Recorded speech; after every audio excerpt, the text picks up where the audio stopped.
Guys, good morning. Maulan na naman dito sa amin. Napakahirap maglaba. Ay naku guys, hindi ko alam kung saan ako magsasampay. So, kumusta kayo guys? Kakagising ko lang and na-stress agad kasi syempre, ang dami mo nang nilabhan. Pag ganito yung weather dito, panay ulan, ulan, ulan. Hindi mo alam kung saan mo isasampay yung mga ano mo. Wala kasi kami yung malaki nga ang space sa rooftop pero hindi sila yung gumawa ng parang kahit papaano may maliit na bubong dyan or bodega na pwede kaming magsampay ng aming mga damit pag ganito yung weather dito.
Guys, maulan. Tingnan ko nga kung nagbara na naman dito yung tubig. Ayan, dito man siya nagbara. Yan guys, oh. Yan yung kapitbahay namin dyan. Ayan, maulan talaga guys. For this past few weeks, ulan lang talaga na ulan dito guys. Ayan, di mo kita yung ano. Yan guys.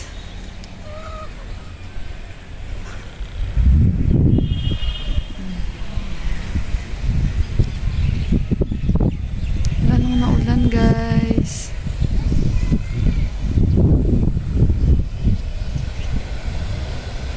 Guys, ulan nang naulan for this past few weeks guys. Walang tigil. Grabe. Hindi mo alam kung may bagyo o ano. Hindi pa naman monsoon ngayon guys. Yung weather ngayon hindi pa naman monsoon time. So yun, tingnan nyo guys. Sorry, nakabathrobe pa ako. So, actually ako dito guys. Pero tingnan nyo guys. Tingnan nyo. Araw-araw kinakausap ko ang mga to. Guys, ito yung money plant ko guys. Tapos, ito yung kanyang anak guys. O, tinanim ko ulit dito. Yung spider web, ito guys. O, tingnan nyo guys. Nilagyan ko to. Yan, tingnan nyo guys. Ganda, diba? Yan guys, oh, malaki-laki na siya. Yung isa ko doon sa loob, malaki na. Tawag niya yung aso kasi may ligyan dyan sila humiga sa baba. Basta nakabukas yung mga pintuan. Nipon ako guys na yung mga bote na mga soft drinks. Kasi nakita ko sa kapatid ko sa Pilipinas, sa bunso namin, na yung ginawa niya sa mga halaman niya guys. Yun ang ginawa niya, parang taniman. So, yun ang gagawin ko kasi marami ako dito. Tingnan nyo guys. Kinukulik ko kasi nagbabalak ako guys mamili ng mga kahit hindi na nasa anong tawag doon guys. Kahit dahon lang yung bibilhin ko na may, syempre, andun yung pinaka-roots niya. At dito ko sila itatanim guys. Kinukulik ko guys. Oh, ito yung kinukulik ko. Gagawin ko to guys. Ayan sila, ang dami. Hindi naman kami pala soft drinks pag may mga okasyon. So, it so happen, hindi ko to tinapon guys or binigay sa basura or bininta namin kasi may pumupunta dito para bumili. So, ito guys, gagawin ko ito pag may time na ako. So, mga next week siguro kasi maulan pa dito. So, ayoko rin pumunta muna sa mga ng mga halaman, although malapit lang dito kasi wala pa akong time. Pero yan talaga ang balak ko, pumunta doon at mamili kami. Yung mga anti-stress na mga halaman, yung parang sila yung magiging ano ko, stress reliever ko lalo. Diba? Diba? Yung isa kong money plant, oh, ang laki na niya guys. So, ayan. Alam nyo guys, yung istorya nito, Dati, walang-wala ito guys. Patay talaga to guys. Tingnan nyo guys kung gaano na siya kalaki. Oh, naakyat na siya. Yan ito guys, yung storya nito ng aking pinakamamahal na money plant is, nung pagdating namin dito, ito mga ano na siya guys, na buhay. Mahigit 1 taon na siyang buhay. Nung pagdating namin dito guys, yung mga halaman ng aking mother-in-law, wala guys, walang buhay talaga. Pero ito siya guys, nakita ko siya sa rooftop, banda, nakatayo. Wala talaga, as in stem lang talaga siya, pero dry na dry. Wala talaga siyang buhay. Kumbaga brown na brown talaga, lanta na lanta. So yung ginawa ko guys, kinultured ko siya, kinuha ko siya, binago ko yung lupa niya, kumbaga inalagaan ko yung pinaka-roots niya. Kasi nakikita ko, although yung kanyang stem guys, patay talaga, brown na brown. Pero yung roots niya guys, fresh na fresh. So parang may buhay talaga. So yung ginawa ko, tinransfer ko, tapos inalagaan ko talaga siya na inalagaan. Tapos mga siguro after 3 days or 4 days, mga ganon, may nakita ako guys, lumabas siya, yung parang, although dry pa rin yung stem, pero sa baba, may lumabas siya konting maliit na dahon. So, siguro yun, bumili siya kasi buhay na buhay pa yung roots niya, guys. So, until na noon, hinalagaan ko siya, nilagaan, yun, pinakita ko sa inyo, di ba, yung isa, gano'n na siya agad, yung maliit, nung tumubo. So, hindi ko na siya pinabayaan. Tingnan nyo, guys, ang laki na niya. Ayan, no, super laki niya. Kaya nga kahit sino pumunta dito, ang saya-saya nila pag nakita nila to kasi malaki na, as in gumagapang siya talaga. So simula nun inalagaan ko siya hanggang sa dumami na dumami yung dahon niya. Ang ganda pala guys, no? Ang sarap sa feeling. Tapos after nun hinanapan ko siya ng paraan kung saan ko siya pwedeng mailagay, nililipat-lipat ko siya. So, ito siya guys. Dito ko na lang siya nilalagay guys. Pero tinatabi ko silang dalawa ng spider web. Spider web. Kaso parang hindi sila ata nakikipagkaibigan sa isa't isa. Ayan oh, ayan siya oh. Ito naman parang naghahanap siya talaga ng pwesto kung saan yung ano niya. Pag magkaroon na ako ng time guys, ayusin ko itong mga halaman ko. Pag nakabili na talaga ako ng mga iba pang gusto ko. Kasi marami dito guys, pero hindi pa ako familiar yun sa mga pangalan, mga ganon. So yun guys, mag-prepare na kami ng aming kakainin muna ng anak ko kasi mag-quarter to 9 na dito. And maghahanda din ako at magluluto. Hindi ko pa alam kung ano, baka manok na naman yung lulutuin namin kasi nagulay naman kami ilang araw. So yun guys, dyan na muna kayo and mamaya ulit. Bye. Ito ako na uulamin namin guys. So ito ulit yung gadago din tinatawag dito. Puro beans yan guys, yan. Dati ko pa ito pinakita sa inyo guys kung nanonood kayo ng mga videos ko. Iba-ibang klaseng beans yan guys. O makikita nyo white beans, mayroong mga chickpeas, green beans. Wala akong red beans kaya okay lang yan. So ayan guys, iba-ibang klase. Siya guys ng patatas, yan.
Niluto. Ayan siya guys, oh.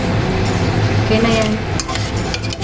So guys, so yan na yung ulam namin guys hanggang gabi. Yan. A few moments later. Hello Guys, so 4 o'clock na dito guys ng tanghali sa amin and talagang medyo maulan pa din. Nowadays guys, grabe yung ulan dito talaga sa Nepal, walang tigil.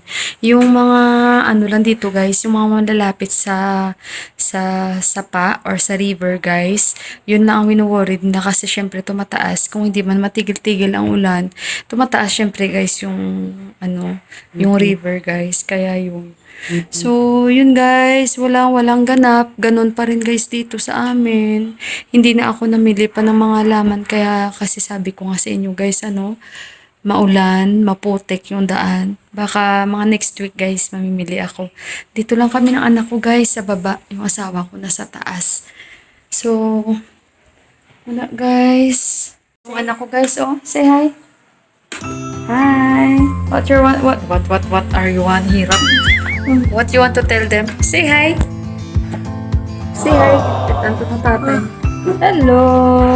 I kinda burned my tongue here. Why so? Don't touch me. I burned my tongue. It's still burning. Why? What did you eat? Because at first I was eating noodles and I thought it was not hot and Okay. Sabi niya daw kumakain siya ng noodles kasi nakita ng tatay niya ng noodles, I'm done guys. eating Hindi more. naman ako pala kain ng noodles sila. Binigyan ako ng asawa ko, hindi ko naman yung noodles. Pero nung buntis ako dito, guys, noodles ang aking pang sa kanya. Yung noodles yung aking Want to say something? nakikrave ako. Gusto niya daw, he want to say something daw. O ano yun? I'm done eating one more in Minecraft. Ha? I'm done eating more in Minecraft. Mod. Is a game? No mod where you can get like everything. Guys, wala. Yung tatay niya nasa taas. Ako naman nandito. So, mamaya guys, maaga ako magluluto kasi may gagawin ako guys. Akyat tayo sa taas kasi kasama ko na doon. Guys, wala pa rin tigil yung ulan. Ulan pa din guys.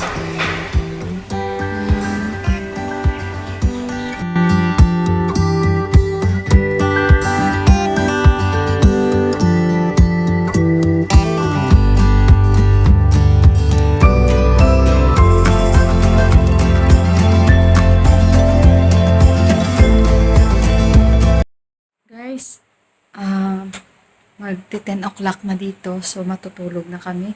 Tingnan mo yung anak ko.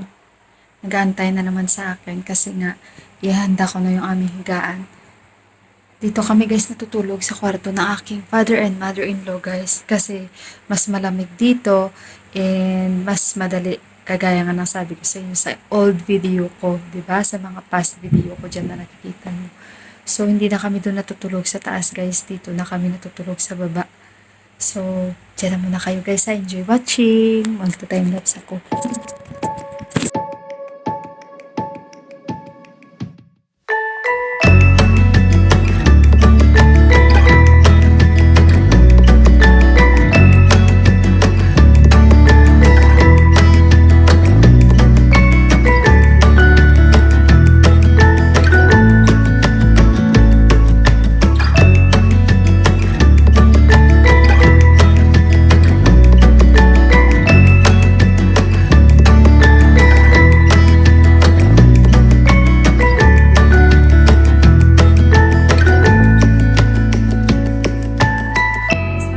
Kami, 10 o'clock na dito. So, tapos ko na guys. Ayan, tapos ko na ihanda yung aming higaan.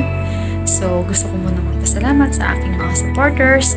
Thank you guys sa mga nasa-support na aking channels. And sa mga hindi pa po na-subscribe, wag niyo pong kalimutan i-hit yung like, tsaka mag-subscribe. I-click nyo lang yung red button guys, yung red bell.